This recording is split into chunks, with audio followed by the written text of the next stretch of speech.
This is very important to the man, to the woman in marriage. I know that those of you that are single will be thinking that sex is a special thing, it's not about sex, but it is a core thing. And if anybody wants to put a price on it when they are single, that's their business. It doesn't make them a prostitute.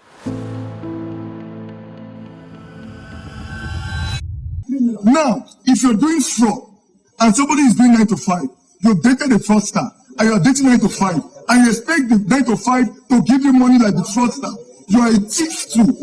To you, marriage is prostitution. Husband and wife now, not show business. Husband and wife.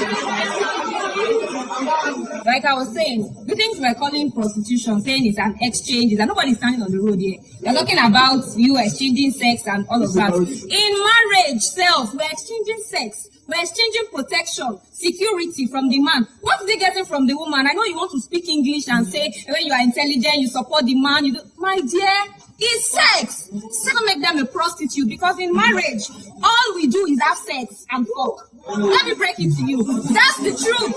That's the truth. Now.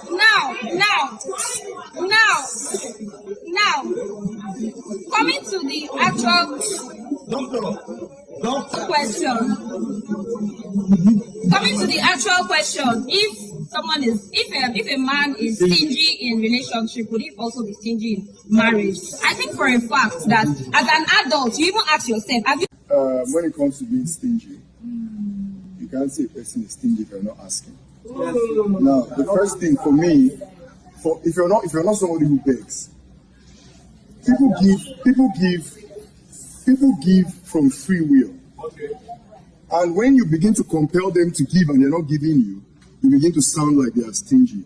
Now let me tell you, somebody can add value to you aside money. You keep capitalizing, you keep making a relationship look like a place to hustle for money specifically. And that's why you make people look stingy. Now, change is a constant. Somebody might be stingy at the time he's building his career, building his wealth, because he knows if he depletes his funds, it will be difficult to achieve certain feats in his life. And you are a woman, you have no value you are adding to him.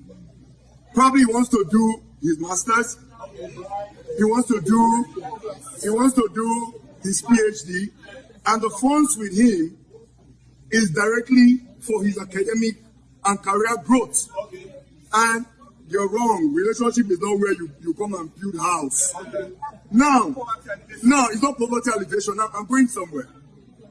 If the man grows and achieves his career and marries his wife. This lady sparked debate as she breaks down money and stinginess in relationship. This woman has triggered a strong reaction after sharing her view about sex, money, and character in relationship, especially in marriage. She started by stating that sex is a core part of marriage, not something to downplay. According to her, even though single people may try to frame relationship differently, intimacy remains central for both partners. Her most controversial take was describing marriage as an exchange system involving sex, security, provision, and support. She argued that what people criticize as transactional in dating also exists in marriage, just in a more acceptable form. On finance, she defined a stingy person as someone who has the means but refuses to give or care for their partners. She added that this behavior shows in everyday decision,